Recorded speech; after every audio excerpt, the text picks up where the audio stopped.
Hey guys, welcome to Series World. Today I'm going to explain a mystery thriller series called Lady Voyeur from 2023. Turn on subtitles and spoilers ahead. On New Year's Eve, Rita and Rafael are at a party when Rita gets a call from her ex-boyfriend Otto. She goes to the side to listen to what Otto is saying. He tells her that at first he was just trying to scare her, but everything got out of hand and now they have Miranda. Otto tells her to run away as they are after her now. But before Rita could even reply to him, someone from the crowd stabs her. Rafael comes running there and quickly holds her, shouting at everyone to call for an ambulance. But Rita loses consciousness before any help can arrive. The story moves to Miranda when she is dragged away by Paulo and Cléo. Miranda is shocked to see Cléo there. They reach some place where Paulo leaves after tying her to the chair. Miranda is devastated by the situation and asks Cléo what did she do. She even apologizes if she did something wrong. Cléo tells her not to be anxious as everything that is about to start will be good and she has to be patient. Cléo then pushes Miranda's chair inside a room and uncovers her eyes, saying that she used to live here. This is her mother's house, so she thought it would be a good place for Miranda to die. Miranda is shocked to see that it is her childhood house, but she is more surprised to see Cléo there, and she asks her how she is here because earlier Miranda saw her dead in front of her eyes. Cléo replies that she shouldn't believe everything she sees. Cléo then tells her to look around the house, talking about how this is Miranda's mother's room, her toys, and the closet where Miranda used to hide to watch something she shouldn't.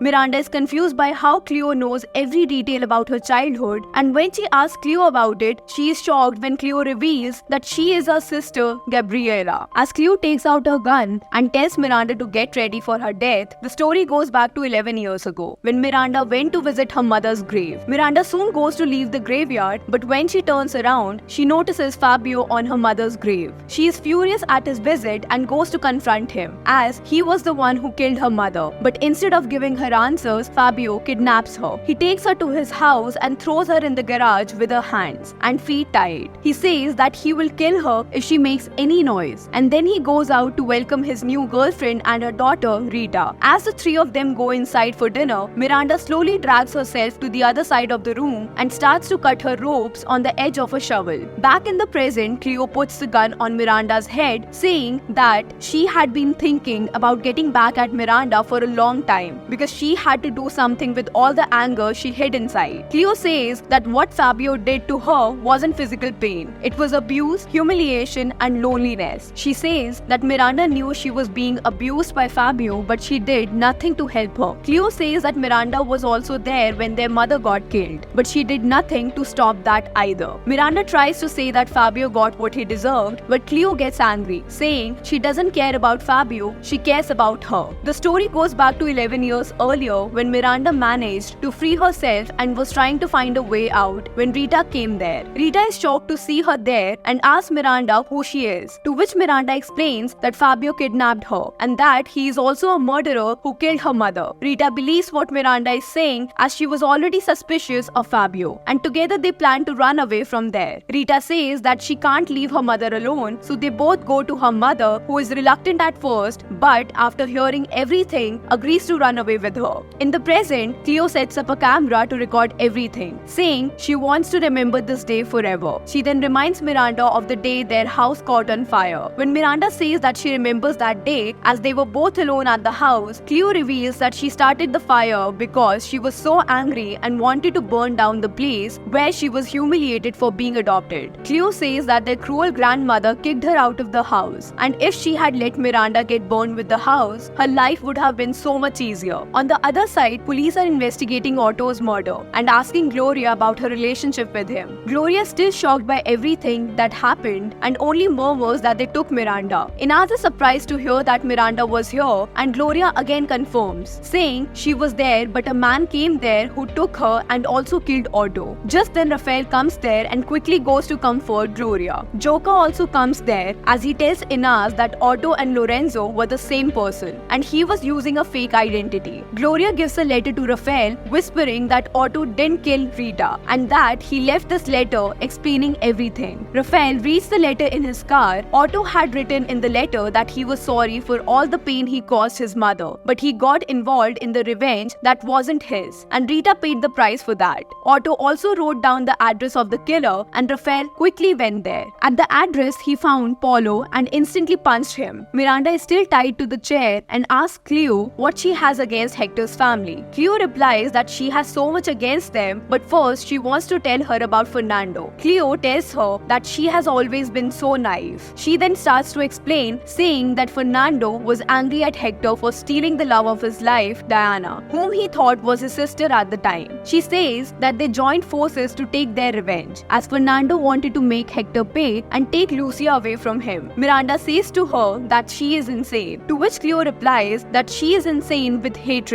that never went away and stayed even years later when their grandmother was in the clinic. Miranda is confused about how she knows about their grandmother, but Cleo only says that she got what she deserved. On the other side, Rafael tortures Paulo to find the name of the real murderer, and after a lot of beating, Paulo finally reveals that Cleo is the person behind all this. Meanwhile, Cleo starts to explain their whole plan to Miranda, saying that at first, she bought an apartment across from her. Cleo says that she knew Miranda would watch her due to her curious nature, so she and Fernando started this charade. That is when she asked Miranda to watch over her dog, and Miranda fell into the trap when she went over to her house and slept with Fernando. Cleo also reveals that the person Miranda killed that day isn't dead. Instead, it was part of the plan because that old man was her client too. Miranda is dumbfounded to hear all this and asks Cleo why she invited her to go to the party. Cleo reveals that they were planning to kill Miranda at the party, but things got more interesting. In a flashback of the party, it is revealed that Cleo and Paulo drugged Miranda at the party and brought her into a room where they tied her using ropes. Cleo was in contact with Victoria at that time. Cleo reveals that she was attracted to Miranda, and even though she was going to kill her in that room and Fernando would have taken care of his family, she changed her mind as she wanted it all to herself. Hector and Diana came to the party after receiving an anonymous message, and when Diana meets Hector there, he says that he has found out who Lucia's father is, but he is not letting anyone take her away from him. Back in their house, Cleo tells Miranda about what happened with Diana. The same night of the party, Diana was at her home swimming when Fernando came there and asked her what she was doing there. Diana tells him that Hector has found out everything and that he will take Lucia away from her. Diana asks for his help, but Fernando asks her if Lucia is his daughter, and he is furious when Diana confirms his suspicions. Fernando is furious to find that Diana had hidden something like that from him, but Diana says that she couldn't tell him because when she found out, she was already with Hector. Fernando angrily says that she did that because she was obsessed with Hector and couldn't love Fernando because he was her brother. That is when Diana says that she is not his sister and that what happened between them was just sex and she never loved him. Fernando becomes enraged to hear that and pushes her into the pool, where she again asks her if she feels anything for him, but Diana replies that she only feels pity. Fernando snaps after hearing that and kills Diana by drowning her. Later, he calls Cleo and tells her about that situation, so she brings Miranda there so she can be blamed for Diana's murder. Miranda is shocked to hear all this, but Cleo doesn't stop there and says that there is more to the story. The story goes back to Zoe when she meets with Fernando and asks for financial help. She takes out a gun and threatens him, saying she knows everything he did and that if he doesn't help her, she will tell everyone about it. Fernando says that she can't do that because she loves him and takes the gun from her hand and kills Zoe. Cleo says that Fernando wanted to incriminate Hector by putting him in jail, but the prostitution scheme was run by Victoria and Cleo helped her with that. In the meantime, Rafael manages to find Miranda's location through Paulo and then leaves from there after burning the whole place while Paulo is still there. At the police station, they get an anonymous tip about Miranda's location. Miranda asks Cleo why they don't just kill her, to which Cleo replies that she tried on New Year's Eve but it didn't work out. Cleo reveals that she also had Rita killed that night, whom Miranda considered a little sister. Miranda is shocked to hear that and remembers the time when they were caught by Fabio while trying to escape from there. Cleo again takes out her gun, saying she will finally end this, but Miranda secretly unties herself and attacks Cleo before she can kill her. Before Cleo could fire from her gun, the police came and shot her in the head. Miranda is relieved and remembers that the same thing had happened to Fabio, as the police had killed him at the last minute too. They take her to the station where Inez tells her that the police are after Victoria, as they have found out she leads one of the most prominent prostitution and human trafficking rings in Brazil. Miranda asks her about Fernando and is shocked when Inez tells her that Fernando got into a fight with Hector on the night she got kidnapped, and he was killed during that fight. Sometime later, Miranda is at the beach with Hector and they both promise to love their unborn child despite their gender. Later, Miranda records her last audio saying that everything that happened last year only made her stronger and that she is not afraid to face the truth anymore. She wants to live in the future, creating memories with her daughter as she is done living in the past. To watch more explanations of these kind of series, click on the videos on your screen and don't forget to let me know how you feel about today's video in the comments down below. And at last, thanks for watching.